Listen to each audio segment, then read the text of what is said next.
কর্মী ভিসায় যারা যাচ্ছেন সৌদি আরবে, ইমিগ্রেশন পার হবার সময় কি কি দেখতে চাইতে পারেন সৌদি ইমিগ্রেশন পুলিশ? কর্মী বা কর্মসংস্থান ভিসায় সৌদিতে গেলে ইমিগ্রেশন অফিসাররা আপনার কাছে বেশ কয়েকটি গুরুত্বপূর্ণ নথি ও শর্ত পূরণের প্রমাণ দেখতে চাইতে পারেন।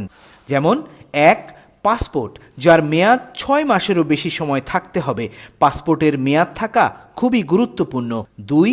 ভিসা, সৌদি ইমিগ্রেশন আপনার কাছে অবশ্যই ভিসার কাগজটি দেখতে চাইবেন, কারণ ভিসার কাগজ দেখেই ইমিগ্রেশন কর্মকর্তারা বুঝতে পারবেন যে আপনি কাজের উদ্দেশ্যে, ওমরা করতে, পর্যটক হিসেবে, রেসিডেন্স না বিজনেস ভিসায় সৌদি আরবে ঢুকতে চাইছেন। 3.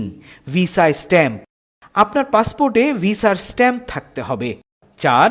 ওয়ার্কিং ভিসা, ওয়ার্কিং ভিসার বেলায় সৌদি দূতাবাস থেকে অনুমোদিত ওয়ার্ক ভিসা থাকা বাধ্যতামূলক, যা আপনার কাছে দেখতে চাইবে।